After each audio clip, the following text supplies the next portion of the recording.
Imagine waking up on a Tuesday morning. The sun is slicing through the blinds, casting those little dust motes dancing in the air, and for the first time in your adult life, your chest feels completely empty.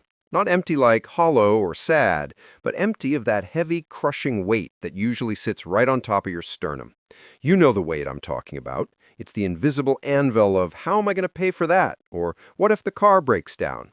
But in this moment, the room is silent, the alarm didn't go off because you didn't set one, and you realize that you aren't rushing anywhere. You aren't treating your time for survival anymore. You breathe in, and the air actually tastes different when it isn't filtered through anxiety. This isn't a fantasy from a movie. This is the destination. But right now, you are sitting there, probably clutching your phone, doom-scrolling through feeds of people living this reality while you feel stuck in a glitchy simulation where the difficulty is set to impossible. Let's get real about where you are right now. You are likely caught in the suffocating loop of the modern rat race, acting like an NPC in your own life. You work hard, you are exhausted, you get the paycheck, and for a fleeting moment, you feel safe. Then, the bills hit like a localized hurricane. Rent, utilities, subscriptions you forgot to cancel, the student loan that feels like a pet dragon you have to feed forever. And whatever's left, you spend it. You spend it on $15 salads, overpriced coffees, or gadgets you don't need, all because you're desperate for a hit of serotonin to numb the pain of giving away 40 hours of your life to a job that views you as a replaceable cell in a spreadsheet. You tell yourself you deserve a treat because life is hard, but that treat yourself mentality is exactly why you're trapped. You look at your bank account through one eye, scared to see the number, hoping it's not in the red. This is the loop. It's the default setting, and if you don't manually override the system, this is how the movie ends. Here is the hard truth, and I need you to put your feelings in a box for a second and listen, because this is going to sting. You are not broke because of the economy, the government, your boss, or the price of eggs. Those are factors, sure, but they are not the root cause. You are broke because you are psychologically addicted to being broke. You have programmed your brain to survive in scarcity, and frankly, you're comfortable there. You say you want financial freedom, but your actions scream that you love the struggle. You love the drama of the last-minute payment. You love the camaraderie of complaining about being poor with your friends.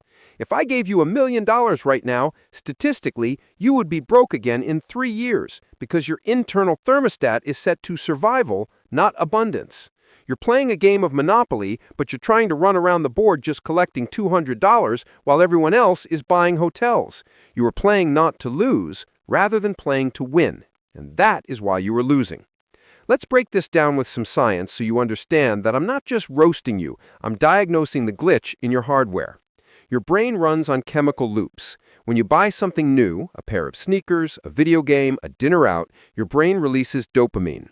This is the reward chemical. It feels amazing. It's the same chemical hit you get from scrolling TikTok or eating sugar. But that hit is short-lived. It spikes and crashes. On the flip side, when you think about saving, investing, or delaying gratification, your brain doesn't get that hit. In fact, thinking about restriction releases cortisol, the stress hormone. Your primal brain, the lizard part of you that just wants to survive the winter, thinks that saving means starving. So you have a neural superhighway paved in your brain that connects spending with happiness and saving with pain. This is neuroplasticity working against you. You have literally wired your brain to self-sabotage your wealth. Every time you impulse buy, you strengthen that synaptic connection. You are reinforcing the very chains that bind you. So how do we fix this? We need a complete identity shift. We need to leverage neuroplasticity to rewrite the code. Most people try to change their finances by budgeting. That is like trying to stop a flood with a spoon. You cannot budget your way out of a poverty mindset. You have to change who you are. You have to stop identifying as a consumer and start identifying as an architect. A consumer reacts to the world. An architect builds it. When a consumer sees money, they think, what can I buy? When an architect sees money, they think, what can I build? You have to divorce your emotions from your wallet. You need to stop looking for dopamine at the checkout counter and start getting your dopamine from seeing your net worth grow. It's a shift from short-term pleasure to long-term power. You need to view every dollar not as a ticket to a fun time, but as an employee that you're hiring to work for you 24/7. Here is exactly how you're going to do this.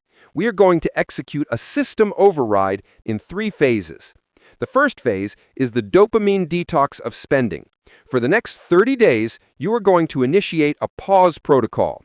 If you want to buy anything that isn't strictly necessary for survival, food, shelter, basic hygiene, you have to wait 72 hours. You write it down on a note in your phone. You let it sit there. What you will find is that the dopamine urge, that burning desire to click Add to Cart, usually fades after about 24 hours. By forcing this gap between the stimulus and the response, you are weakening the neural pathway of impulse buying. You are literally physically changing your brain structure, atrophying the connections that make you poor. You are taking back control from your lizard brain and giving it to your prefrontal cortex, the CEO of your mind. The second phase is automated discipline. Willpower is a battery, and yours is terrible. Don't get offended, everyone's is.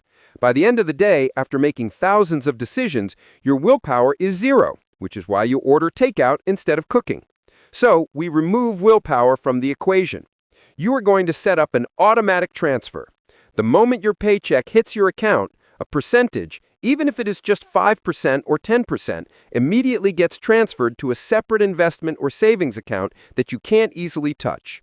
It needs to happen before you even wake up on payday. This is called paying yourself first.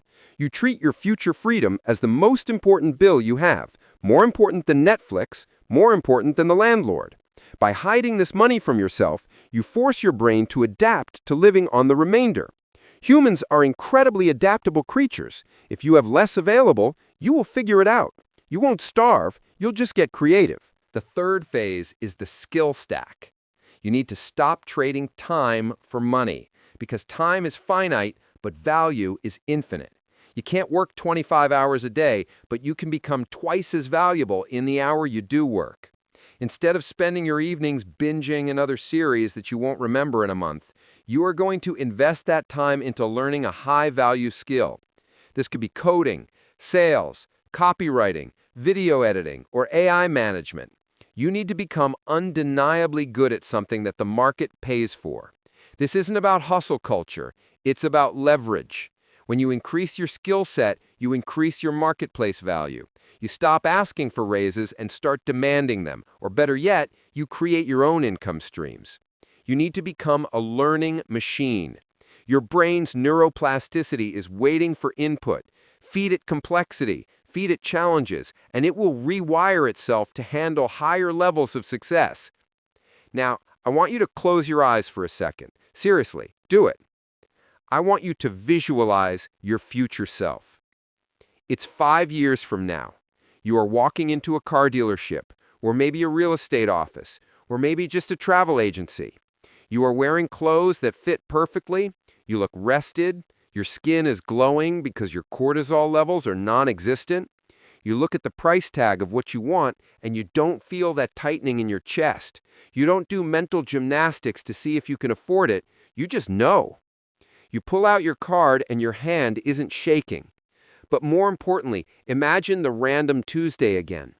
You are sitting on your porch or your balcony. You aren't checking emails. You aren't worried about getting fired because you don't need the job. You have assets. You have freedom. You have ownership of your timeline. Think about the pride you feel, not because of what you own, but because of who you became to get there. You conquered the lizard brain. You rewrote the code. You broke the generational curse of poverty that has plagued your family line. That version of you is waiting for you to make a move. That version of you is begging you not to click off this video and go back to sleep. You have to understand that financial freedom is not about the money. It never was. Money is just stored energy. Financial freedom is about the autonomy to be the main character in your own life instead of an extra in someone else's. It's about the ability to say no to things that drain you and yes to things that ignite you. It is the ultimate act of self-love. When you save and invest, you are sending a message to your future self that says, I love you enough to suffer a little bit today so you can suffer 0 tomorrow. That is powerful. That is the shift. You're moving from a victim mentality, where life happens to you, to a victor mentality, where life happens for you. You are realizing that every dollar you waste is a soldier you sent to die, and every dollar you invest is a soldier you recruited to fight for your freedom. This is your wake-up call. The matrix wants you poor. The algorithm wants you distracted. The banks want you in debt. The entire system is engineered to keep you running on that hamster wheel until your heart gives out. Are you going to let them win? Are you going to be another statistic, another consumer unit engaging in retail therapy until you die? Or are you going to snap out of it? Are you going to look at your bank account and get angry? Good. Get angry. Use that anger. Let it burn the old version of you to ash. You need to be ruthless with your bad habits. You need to be savage with your excuses. The time for trying is over. The time for doing is right now. I want you to take one step today, just one. Open that separate account. Set up that automatic transfer. Cancel that one subscription you don't use. Do something physical that signals to your brain that the new era has begun. The momentum starts with friction. It's going to be hard at first. Your brain will scream for its dopamine hit. It will throw a tantrum like a toddler in a toy store. Let it scream. You're in charge now. You're the architect. Build the life you actually want to live. The door is open. The path is clear. The science is on your side, and the future is waiting. But nobody can walk through the door for you. You have to stand up, shake off the dust of mediocrity, and walk through it yourself. Don't wait for Monday. Don't wait for the new year. Don't wait for the perfect moment. The perfect moment is a myth. The only moment is now. Take control, rewrite your code, claim your freedom. Go make it happen.